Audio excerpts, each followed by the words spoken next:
Hello बच्चों, कैसे हो? जो 10th के एग्ज़ाम है वो हो चुके हैं और अब बच्चों के मन में एक दुविधा है जो वो चल रही होगी कि आगे अब क्या करें। तो इस बारे में बच्चे सोच समझ कर के विचार करना है, क्योंकि जो 10th तक है वो तो हमारा कंटिन्यू चलता रहता है, उसमें कोई बदलाव नहीं होता।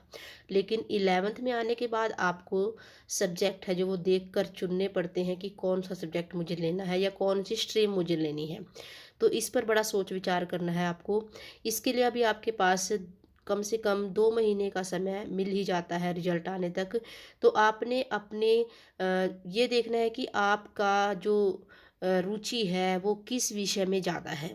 कुछ बच्चों की साइंस में होती है, कुछ बच्चों की मैथ में होती है, कुछ बच्चों को हिस्ट्री पढ़ना अच्छा लगता है। तो इन सब को ध्यान में रखते हुए आपने +1 में जो सब्जेक्ट है वो चूज़ करने हैं। और ध्यान रखना है कि जो आप चूज कर रहे हो उसमें आपका इंटरेस्ट हो, क्योंकि बच्चे कई कारण ऐसे होते हैं जिनके कारण बच्चे गलत स्टेप उठा लेते हैं। सबसे मेन कारण जो होता है 10वीं तक का फ्रेंड सर्कल के कारण बच्चे एक दूसरे को देख करके, उसने मेरे फ्रेंड ने मेडिकल लिया है तो मैं भी मेडिकल ले लेती हूँ, उसने नॉन मेडिकल लिया है तो मैं भी ऐसा ही कर लेती हूँ। तो इस तरीके को हमने बिल्कुल भी फॉलो नहीं करना है, क्योंकि हम सबको पता है कि 10वीं तक हम एक ही क्लास में रहे हैं, फ्रेंड रहे, लेकिन आगे जैसे ही +1 होगी आपकी, तो आप स्ट्रीम के कारण इधर उधर हो जाओगे। तो फ्रेंड सर्कल को ध्यान में नहीं रखना है, अपने जो आपका इंटरेस्ट है उसको बड़ा ध्यान में रखना है, क्योंकि इंटरेस्ट के कारण ही बच्चा आगे बढ़ सकता है। देखा देखी करने से बच्चा कभी भी आगे नहीं बढ़ेगा और बच्चा ऐसे ही बस पिसता रहता है, और इस तरीके से बच्चा है जो बहुत ही मायूस हो जाता है, वो पढ़ नहीं पाता है। तो आपने इस चीज़ का बड़ा ध्यान रखना है बच्चे, कि आपको उसी स्ट्रीम में जाना है जिसमें आपको पढ़ने में आनंद आता हो और आपको पढ़ना अच्छा लगता हो। और कुछ बच्चों की सोच यह होती है कि आर्ट्स लेने से कोई फ़ायदा नहीं है, ये बिल्कुल गलत है। आर्ट्स लेने से भी आप बहुत अच्छा स्कोप है, बड़े ऑफिसर पद पर आपको नौकरी मिल सकती है, बस लगन के साथ, मेहनत के साथ अगर आप अपने कार्य को करते रहें।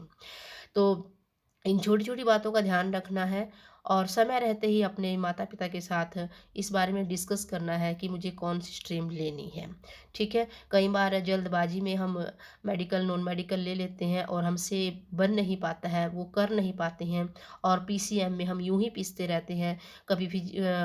कभी केमिस्ट्री में फ़ेल हो गए, कभी मैथ में फ़ेल हो गए, तो ये सब चलता रहता है। तो यहाँ पर बच्चे पढ़ाई से मन ऊब जाता है बच्चों का, और उनको लगता है कि पढ़ाई बड़ी ही मुश्किल है, जबकि ऐसा नहीं है। आप अपने पसंदीदा सब्जेक्ट को चूज करें और उसमें तन मन से अच्छे से पढ़ें, तो आप देखना कि समय रहते ही आप कितना अच्छा उसमें कर पाते हो। तो इन सभी बातों का ध्यान रखना है और समय रहते ही अपने भविष्य के बारे में आपको अच्छे से सोच समझ कर विचार करना है, ताकि बाद में आपको फिर पछताना न पड़े। ठीक है?